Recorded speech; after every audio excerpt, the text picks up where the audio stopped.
Welcome to প্রস্তুতি। আমাদের last যে চ্যাপ্টারটা করানো হয়েছিল ক্লাস 9-এর এনসিইআরটি, ফার্স্ট চ্যাপ্টার ছিল ম্যাটার অ্যান্ড সারাউন্ডিংস, মানে আমাদের চারপাশের যে পদার্থ সম্বন্ধে, পদার্থের যে ভৌত অবস্থাগুলো কীভাবে চেঞ্জ হয়, solid to liquid, liquid to gas, আর তার সাথে এভাপোরেশন, কুলিং এফেক্ট, এগুলো সবগুলোই ডিসকাস করা হয়েছিল। তার সাথে সেটার একটা এমসিকিউ এর সেটও আমরা দেখেছিলাম। নেক্সট যে চ্যাপ্টারটা সেটা হচ্ছে ম্যাটার অ্যারাউন্ড আস পিওর। দেখো, আগের চ্যাপ্টারও আমি এখানে এই ম্যাটারের একটা ক্লাসিফিকেশন ডিসকাস করেছিলাম। তো যেখান থেকে আমাদের ডিসকাশনটা হয়েছিল তারপর থেকে এই চ্যাপ্টারটা শুরু। দ্যাট মিন্স পদার্থ এবার আমরা দেখব যে কতটা বিশুদ্ধ। এখন বিশুদ্ধ বা খাঁটি বলতে আমাদের ডেইলি লাইফে যদি দেখো, তাহলে আমরা খাঁটি বা ভেজালের মধ্যে পার্থক্য সেটা আমরা অনেকেই জানি, বাট এখানে কেমিস্ট্রির রেসপেক্টে খাঁটি বা ভেজালের কথা কিন্তু বলা হচ্ছে না। এখানে বলা হচ্ছে যে একটা পদার্থ কী দিয়ে তৈরি, তার যে কম্পোনেন্টস, তার বেসিসে আমরা কি বলবো, তাকে বিশুদ্ধ বলবো নাকি মিশ্রণ বলবো। তো যেমন আমি যদি একটা এক্সাম্পল দিই, লাইক মিল্ক। তো মিল্ককে আমরা যখন আমরা বাজারে কিনতে যাই, সেটাকে খাঁটি দুধ বা ভেজাল আমরা জেনারেলি ডিসাইড করি যে কতটা তার মধ্যে জল মেশানো আছে, বাট সেটা কিন্তু এক ধরনের মিক্সচার। আবার যদি শুধুমাত্র তোমাকে 100% দুধ দেওয়া হয়, সেটাও কিন্তু একটা মিক্সচার, সেটাকে কিন্তু পিওর ভাবো না। কেন? কারণ দুধের মধ্যে এখানে দেখতে পাচ্ছ কিছু এখানে কেমিক্যাল কম্পাউন্ড থাকে, লাইক কিছু কার্বোহাইড্রেট থাকে যেমন ল্যাকটোজ, কিছু প্রোটিন থাকে কেসিন, দেন কিছু মাইক্রো এলিমেন্টস থাকে যেমন ক্যালসিয়াম, পটাশিয়াম, ফসফরাস। তো দুধকে জন্য সুষম খাদ্য বলা হয়, কারণ জানোই যে দুধের মধ্যে সব কিছুই থাকে। তার মানে দুধ কিন্তু একটা পিওর সাবস্টেন্স না, এর মধ্যে কিন্তু অনেক কিছুর মিক্সচার থাকে। বাট হ্যাঁ, তুমি খাঁটি বা ভেজাল সেটা আলাদা টপিক হয়ে গেল। বাট এখানে পিওর বলতে আমরা বোঝাচ্ছি যে একই ধরনের কম্পোনেন্ট দিয়ে যে টোটাল যে বস্তুটা তৈরি, তখন বলবো আমরা পিওর সাবস্টেন্স। যেমন ধরে নাও, আমি যদি বলি এক টুকরো লোহা বা এক টুকরো কপার, তার মানে ওখানে লোহা বা কপার শুধুমাত্র সেটাই আছে, সেটা ছাড়া আর কোনো কিছুই নেই। ঠিক আছে? আর যদি বলো যে খাঁটি সোনা, খাঁটি সোনাও কিন্তু খাঁটি হয় না, কারণ খাঁটি সোনা অনেকটাই ভঙ্গুর। তো সোনার মধ্যে কি থাকে, কপার থাকে, একটু মিক্স থাকে, যাতে সেটাকে আমরা ইউজ করতে পারি। সেটা আমরা পরে মেটাল নন মেটাল চ্যাপ্টারে ডিসকাস করব। তাহলে এখান থেকে আমাদের যে টপিকটা শুরু হচ্ছে সেটা হচ্ছে যে পিওর সাবস্টেন্স আর মিক্স সাবস্টেন্সের মধ্যে ডিফারেন্স। দ্যাট মিনস মিক্সচার আর যে পিওর সাবস্টেন্স সেটা। তার পিওর সাবস্টেন্সকেও দুই ভাগে ভাগ করা হয়, একটা হচ্ছে এলিমেন্ট আর একটা কম্পাউন্ড। আবার এলিমেন্টকেও আরও তিন ভাগে ভাগ করা যায়, সেটা হচ্ছে একটা মেটাল, যেটা ধাতু, নন মেটাল দ্যাট ইজ অধাতু, আর ধাতু কল্প সেটা হচ্ছে মেটালয়েড। তো এগুলো সম্বন্ধে ছোট ছোট একটু ডিসকাশন করব, এই চ্যাপ্টারের শেষের দিকে আছে।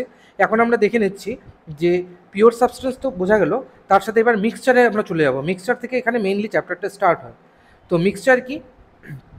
যে দুই বা ততোধিক যে মিক্স হয়ে নতুন একটা পদার্থ তৈরি হয়। নতুন পদার্থের মধ্যে কিন্তু আগের পদার্থ, তার যে কম্পোনেন্ট, সেগুলোর যে ধর্মগুলো সেটা কিন্তু ইনট্যাক্ট থাকবে। তার মানে আমি যদি বলি যে ধরে নাও চিনি আর জল এটার মিক্সচার হলো, একটা সলিউশন হলো, নতুন যে সলিউশনটা তৈরি হলো তার মধ্যে চিনির বৈশিষ্ট্য আর জলের বৈশিষ্ট্যগুলো কিন্তু সেম থাকবে। এমন না যে নতুন কোনো একটা কম্পাউন্ড তৈরি হচ্ছে। আমরা দেখে নিই যে তাহলে মিশ্রণ কয় প্রকারে হয়। দেখো, মিশ্রণের এখানে একটা ক্লাসিফিকেশন দেওয়া আছে, সমসত্ব মিশ্রণ আর অসমসত্ব মিশ্রণ, দ্যাট ইজ হোমোজিনিয়াস অ্যান্ড হেটেরোজিনিয়াস। তো হোমোজিনিয়াস হেটেরোজিনিয়াসের মধ্যে ডিফারেন্সকে এখানে ছোট্ট একটা এক্সপেরিমেন্ট আছে, সেটা দিয়ে বোঝানোর চেষ্টা করি। দেখো, এখানে চারটে বিকার রাখা আছে। যে প্রথম বিকারটা, সেখানে আমি একটা স্পেচুলা কি একটা ওয়ান কাইন্ড অফ বলতে পারো মেটালের চামচ টাইপের, ল্যাবে ইউজ হয়। তো সেই চামচ দিয়ে কপার সালফেট, যেটাকে আমরা কি জানি, তুতে নামেও জানি, কপার সালফেট বা ব্লু ভিট্রিয়ল। তো সকলেই জানো যে কপার সালফেটের জলীয় দ্রবণটা ব্লু কালারের হয়। তো যখন আমরা এই কপার সালফেট এক স্পেচুলা দিলাম, দিয়ে দেখলাম যে খুব সুন্দরভাবে কিন্তু মিক্স হয়ে গেল, কোনো পার্টিকেল দেখা যাচ্ছে না, আর কালারটাও ব্লু হয়ে গেল। আরেকটা সেম এক্সপেরিমেন্ট করলাম পটাশিয়াম পারম্যাঙ্গানেট দিয়ে। পটাশিয়াম পারম্যাঙ্গানেটের সল্টও কী কালারে হয়, পিঙ্ক কালারে হয়। তো এই পিঙ্ক কালারের মধ্যেও কিন্তু আমরা কি করলাম, এই এক স্পেচুলা KMnO4 দিলাম, দেখলাম পিঙ্ক কালার হচ্ছে। তো এরপরে আমরা কি করলাম যে আবার সেকেন্ড স্প্যাচুলা মানে আরেকটু বেশি দিলাম। তো যখন এক্সেস অ্যামাউন্ট দিচ্ছি, তখন দেখতে পাচ্ছি যে কপার সালফেটে যে কণাগুলো নিচে পড়ে আছে, দানাদার পড়ে আছে। দেখো এখানে দেখা যাচ্ছে, এখানে দেখো যে প্রথমবারে যখন কপার সালফেট দেওয়া হলো এক স্পেচুলা, দুই স্পেচুলা, তখন অবধি কিন্তু ডিজলভ হয়ে যাচ্ছে। কিন্তু তারপরে যে নেক্সট, এখানে দেখো যখন আমরা এক্সেস দিয়ে ফেলেছি, তখন এখানে এই দানাদার কণাগুলো দেখা যাচ্ছে, এটা হচ্ছে এক্সট্রা কপার সালফেট। তো এখানে যেখানে যতদূর অবধি কমপ্লিটলি ডিজলভ হয়ে যাচ্ছিল সেটা হচ্ছে হোমোজিনিয়াস। কেন?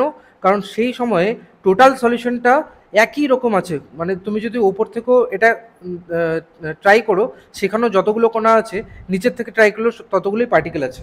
কিন্তু এখানে দেখতে পাচ্ছ যে এই পার্টিকেলগুলো নিচে ঘুরে বেড়াচ্ছে, মানে থিতিয়ে পড়েছে, ডিজলভ হলো না।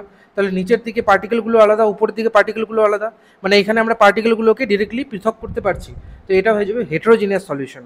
সিমিলারলি KMnO4 এর ক্ষেত্রে এটা হয় না, কারণ KMnO4 যে ডিজলভ করার ক্ষমতা, মানে সলিবিলিটি অনেকটাই বেশি। তো এখানে সামান্য পরিমাণ জ্বলেও কিন্তু অনেকটা KMnO4 ডিজলভ হয়ে যায়। এটা আমরা পরে আসছি।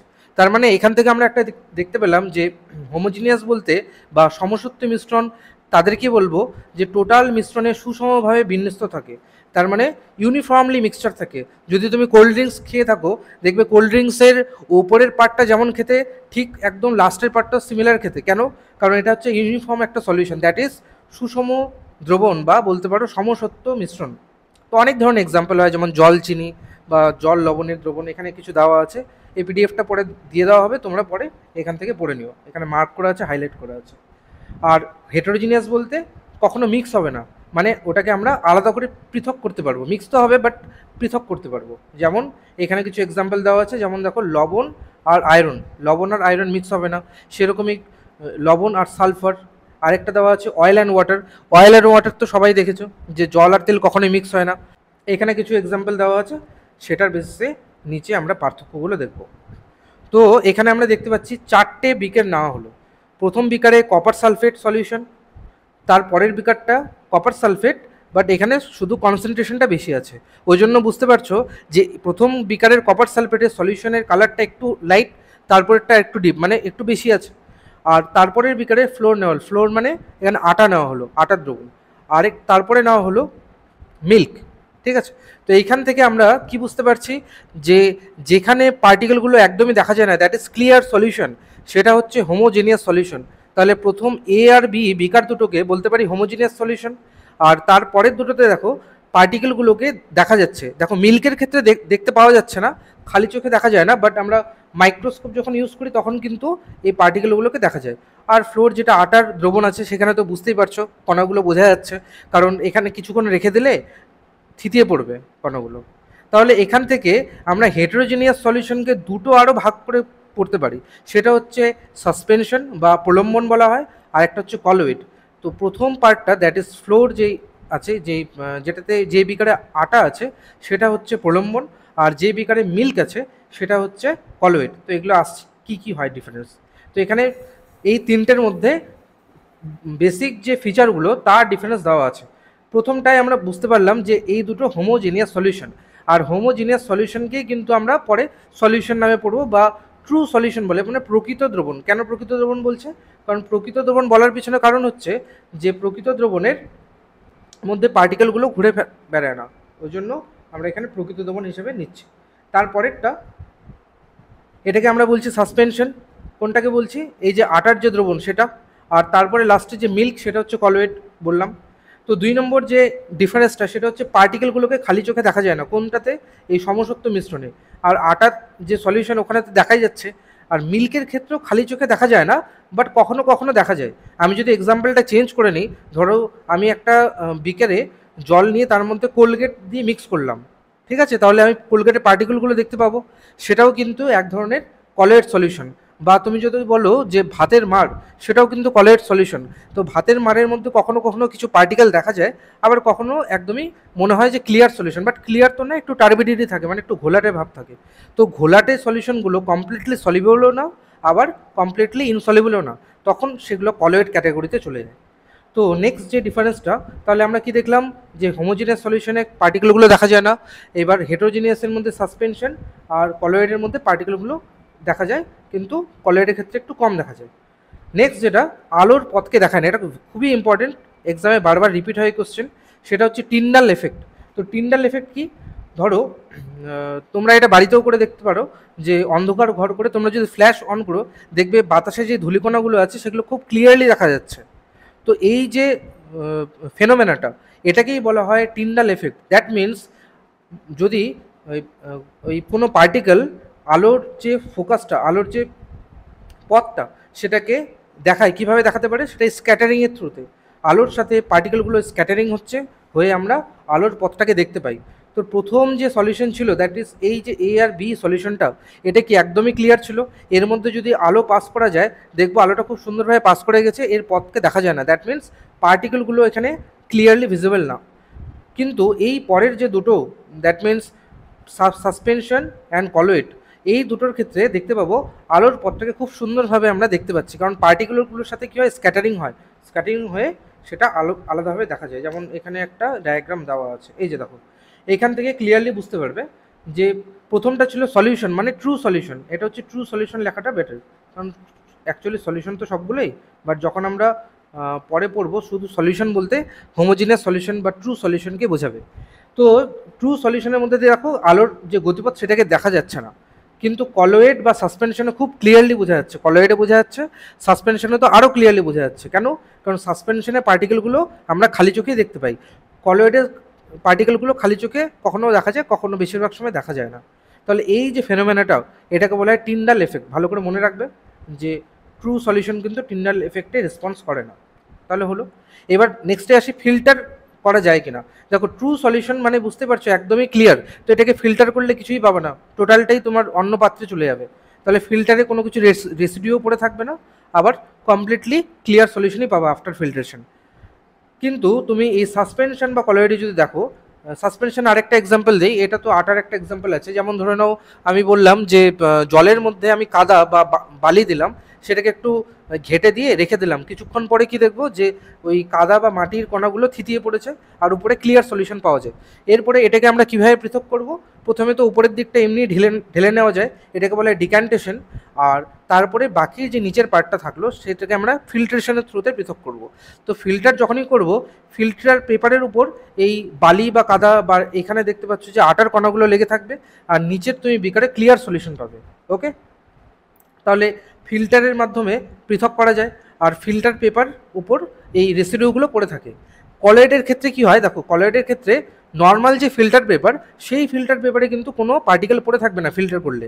কিন্তু তুমি যদি আরেকটু ভালো কোয়ালিটির ফিল্টার পেপার ইউজ করো, লাইক বার্চম্যান ফিল্টার পেপার বলা হয়, তারপর হোয়াইটম্যান আছে, সেগুলোর পোরোসিটিগুলো খুবই আরও ক্ষুদ্র হয়, তো ওটাতে কণাগুলো বেরোতে পারে না, তখন আমরা কিছু পেলেও পেতে পারি যে পার্টিকেলগুলো।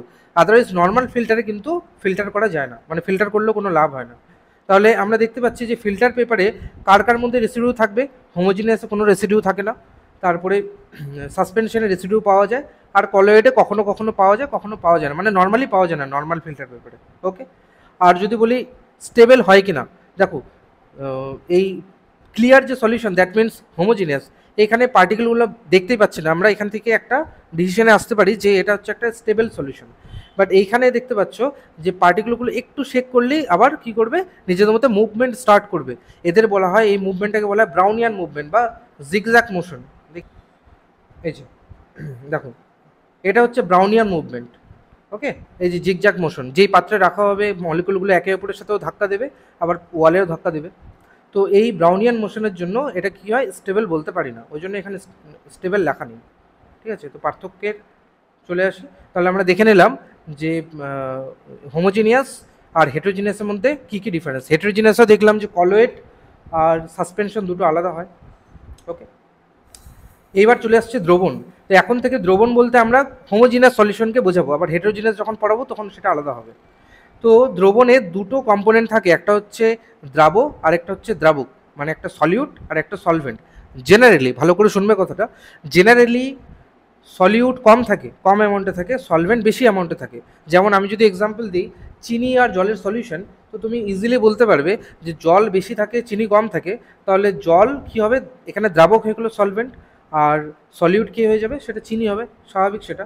তো এখানে কিছু এক্সাম্পল, আচ্ছা এখানে নিয়ে অন্য একটা পিডিএফে আছে, আমি দিয়ে দেবো। তো বাট এটা কিন্তু সবসময় হয় না, ওই জন্য আমি জেনারেলি বললাম। তুমি কিন্তু সবসময় বলতে পারবে না যার অ্যামাউন্ট বেশি সেটাই সলভেন্ট হবে। কখনো কখনো কি হয় যে সেটার অ্যামাউন্ট হয়তো কম কিন্তু তাও সলভেন্ট হচ্ছে। যেমন আমি একটা এক্সাম্পল নেই, সাপোজ এখানে লিখছি, দেখো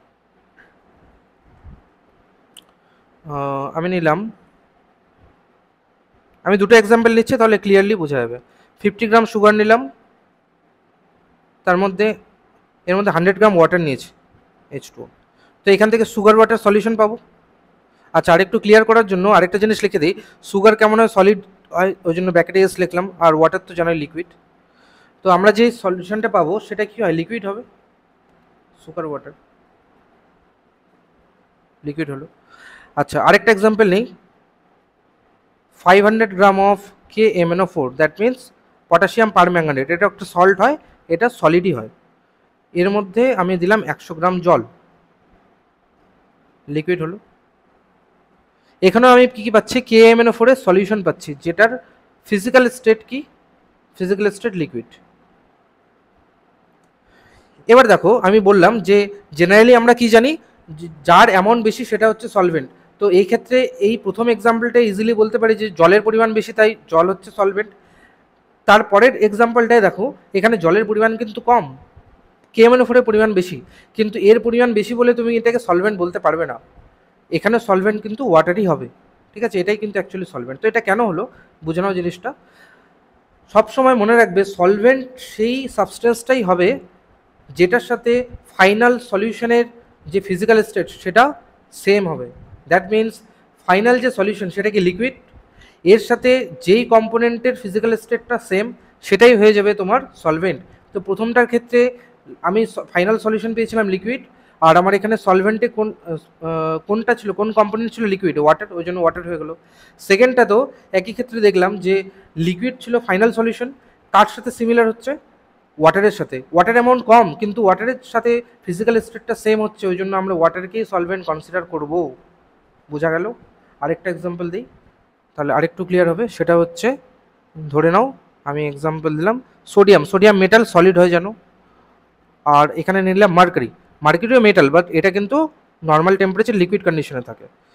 তো এই দুটোকে মিক্স করলে, অ্যাকচুয়ালি মার্কারির একটা প্রপার্টি আছে, মেটালের সাথে কি করে মিক্স হয়ে অ্যামালগাম তৈরি করে, ঠিক আছে, কি করবে, এটা সোডিয়াম অ্যামালগাম বলবো, NaH।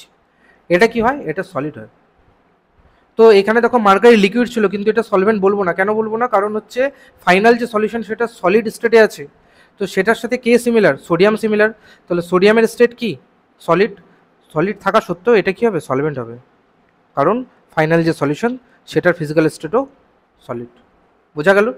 তাহলে এই হচ্ছে দ্রবণের কম্পোনেন্ট দুটো, একটা হচ্ছে দ্রাব্য, একটা দ্রাবক। এখানে কিছু এক্সাম্পল আছে, এটা পড়ে নেবে, এটা স্টার মার্ক করা আছে কারণ এখানে কোশ্চেন দেয়।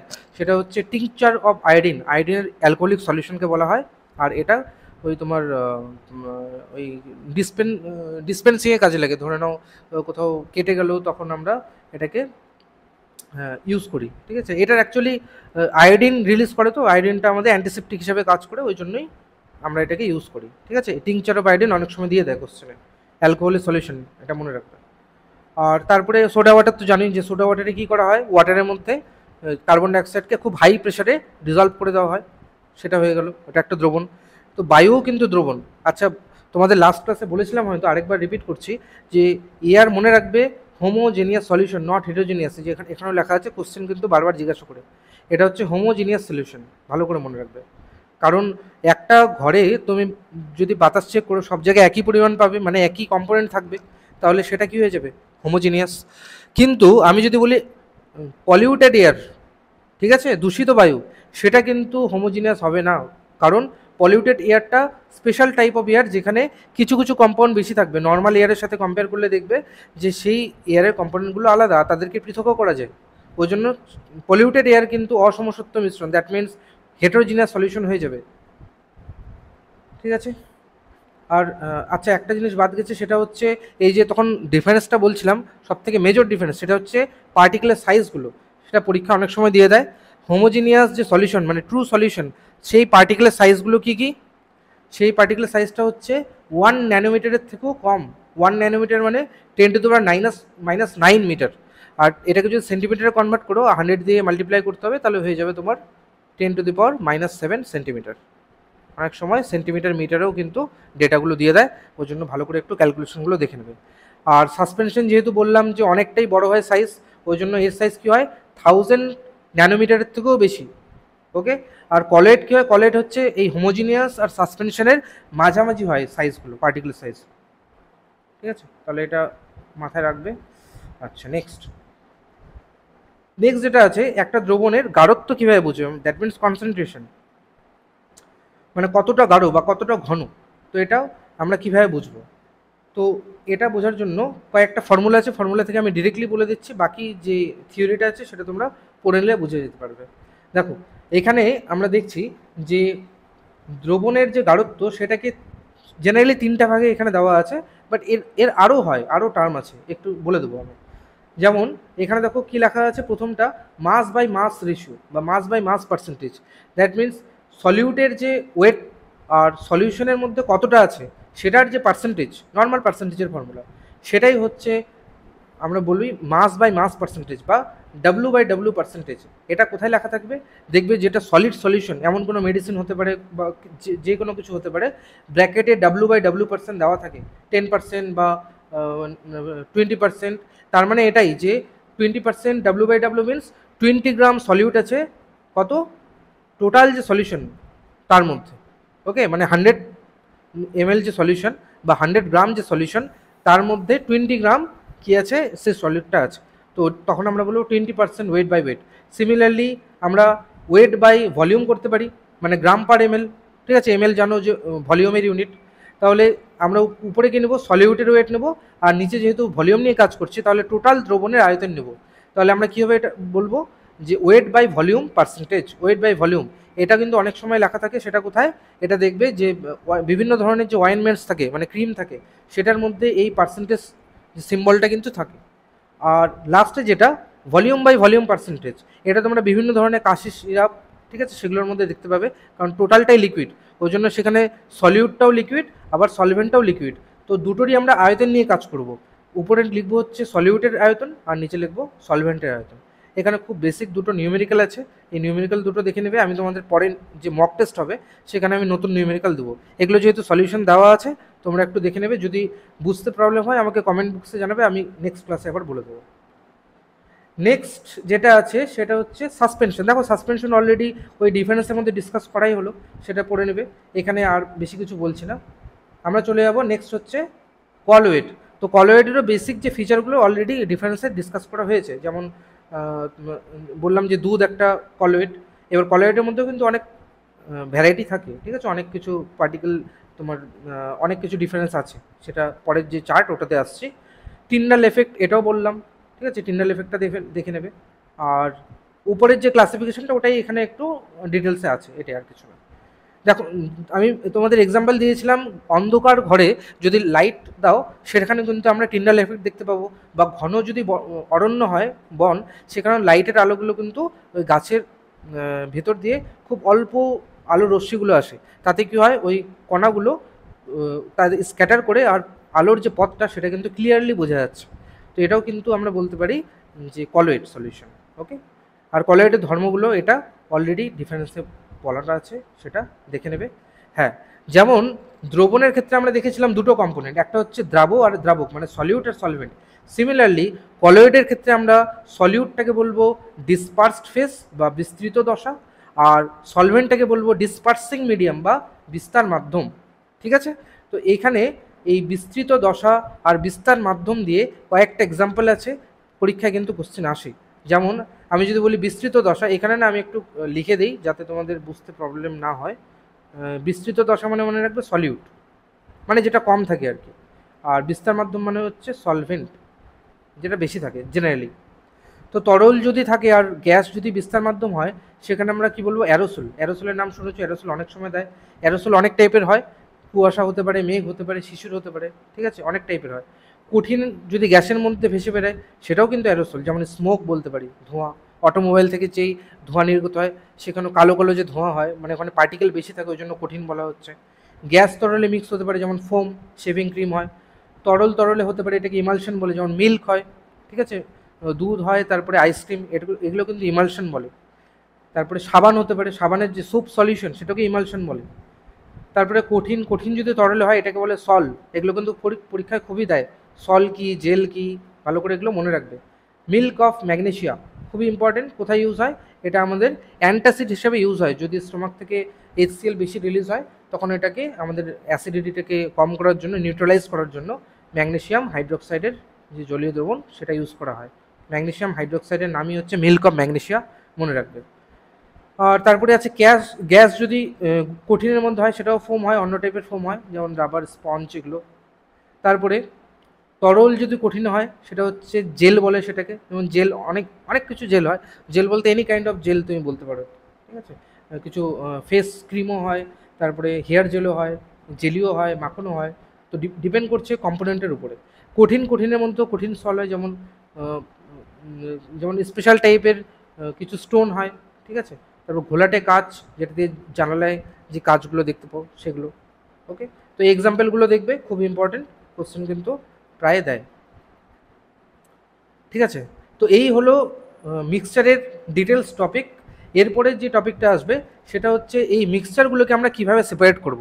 তো অলরেডি জানো যে হেটেরোজিনিয়াস মিক্সচারকে আমরা ইজিলি সেপারেট করতে পারি, হোমোজিনিয়াস মিক্সচারকে ইজিলি সেপারেট করা যায় না, কারণ পার্টিকেলগুলো দেখাই যায় না। বাট হোমোজিনিয়াসেরও সেপারেশন টেকনিক আছে, বাট আমরা এখানে হেটেরোজিনিয়াস যে পার্টিকেলগুলো, হেটেরোজিনিয়াস যে মিক্সচার, সেগুলোকে কীভাবে সেপারেট করব সেই টেকনিকগুলো এখন দেখব। ওকে, তাহলে এটা আমি নেক্সট ক্লাসে কভার করছি, অলরেডি একটু লেন্দি হয়ে গেছে। তাহলে তোমরা জুড়ে থাকো, আর ভিডিওটা কেমন লাগলো জানাবে। Thank you.